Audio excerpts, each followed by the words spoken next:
औरंगाबादमधून एक मोठी बातमी आहे। अविश्वास प्रस्तावाच्या हालचालींमुळे राजकीय गोंधळ उडालेला आहे।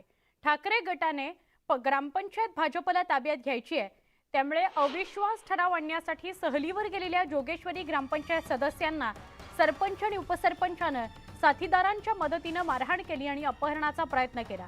त्यामुळे वाळूज महानगरात खळबळ उडालेली आहे। ठाकरे गटाचे सरपंच गजानन बोंबले आणि उपसरपंच प्रवीण दुबिले यांच्यावर 17 पैकी 13 सदस्य अविश्वास प्रस्ताव आणणार आहेत। हे 13 सदस्य महिन्याभरापूर्वी सहलीसाठी अज्ञात स्थळी रवाना झाले।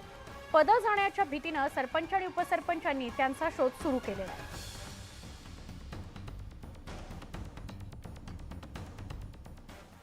ठाणे जिल्हा पालकमंत्री शंभूराज देसाई अधिकाऱ्यांवर चांगलेच भडकले। नियोजन समितीच्या बैठकीला मंत्री उपस्थित असताना 2 ते 3 खात्यांचे अधिकारी मात्र गैरहजर असल्याचं पाहायला मिळालं। क्लार्क आणि कनिष्ठ कर्मचाऱ्यांना बैठकीला पाठवून अधिकारी सुटीवर गेल्याने पालकमंत्री शंभूराज देसाईंना कामाची योग्य माहितीच मिळाली नाही। त्यामुळे संतापलेल्या शंभूराज देसाईंनी गैरहजर अधिकाऱ्यांना मंत्रालयात समोर उभं करण्याचे आदेश दिले। तसंच मंजूर निधीतील कोट्यवधींचा निधी उदासीन अधिकाऱ्यांमुळे पडून असल्याने त्यांनी खंतही व्यक्त केली।